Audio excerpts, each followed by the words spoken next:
Hello, welcome to Financial Insider Weekly. I'm your host, Michael Gray, CPA. My guest today is Betty Baker Marshall. Betty is an attorney, has her own law practice in Campbell, California, and she's been there since 1994. She is a certified specialist in estate planning, trust, and probate law by the California Board of Legal Specialization of the State Bar of California. Betty received her Juris Doctorate degree, which means her law degree, from Santa Clara University School of Law in 1991, and her bachelor's degree in public administration from the University of San Francisco in 1985.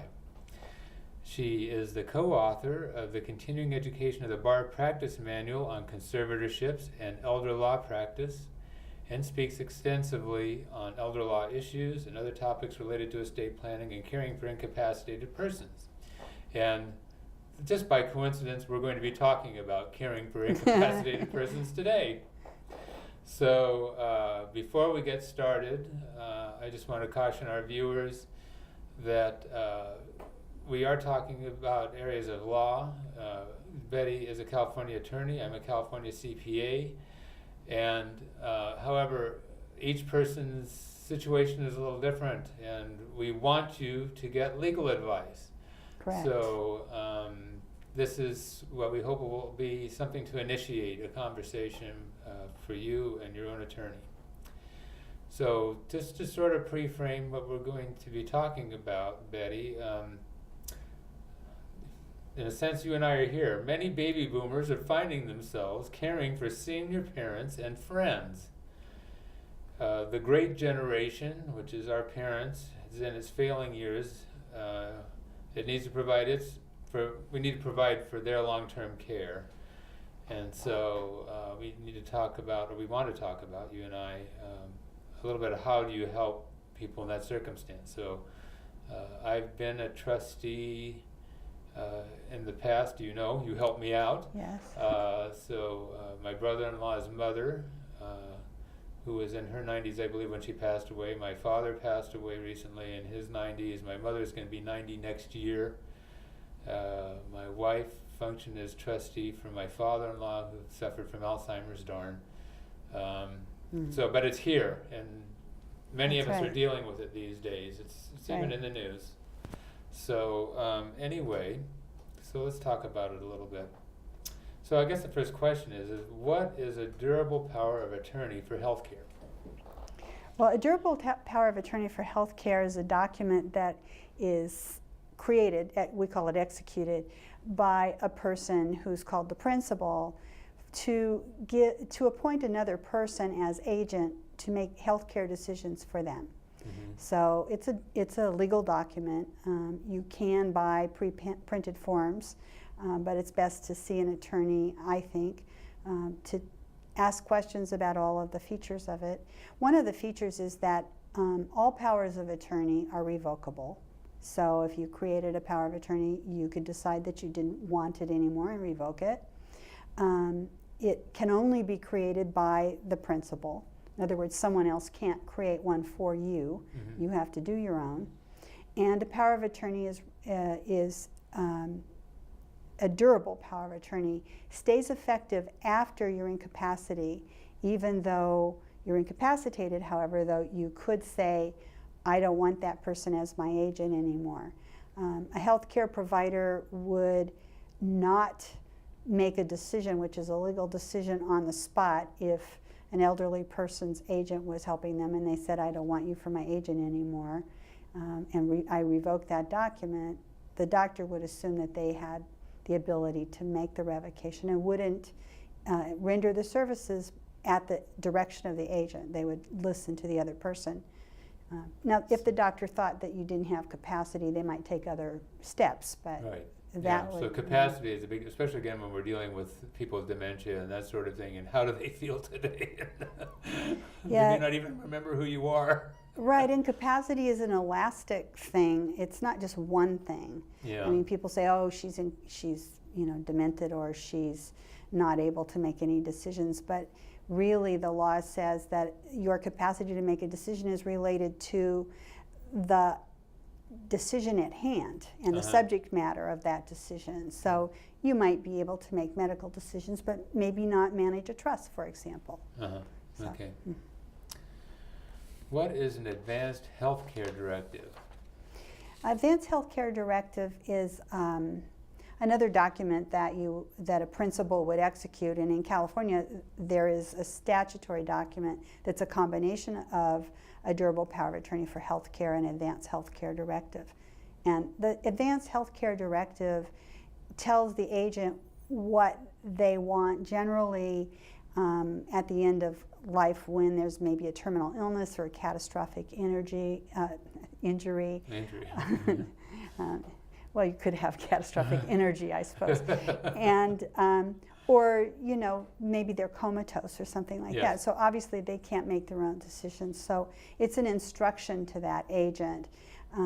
For example, they may say, "I don't want to be resuscitated by pounding on my chest to restart my heart." If certain situations exist that the intervention would harm me, and what would happen is if I were revived, I wouldn't have a better life, I might be in pain. That would be one example. Or they might say, I don't want any tube feedings, or I don't want to be on a respirator.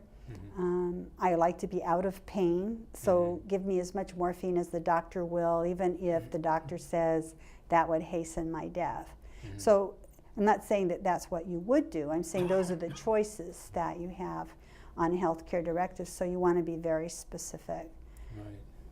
So some of these, like the Advanced Healthcare Directive, I guess the hospitals have some forms. They do. In fact, the hospitals, when you check into a hospital, they're required to present a form to you. You don't have to fill it out. They have to give that option to you. So sometimes I see people for whom I've already prepared a healthcare directive and power of attorney for healthcare, and they'll come in with a form that they've also signed at the hospital.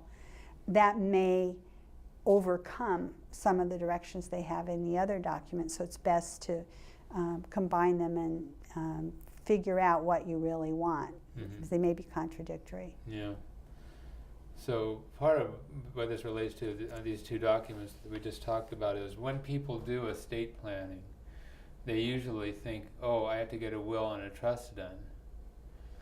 But really, there may be other documents. Now, maybe if you're really young, these things may not be so much of an issue, although if you have an auto accident, who knows?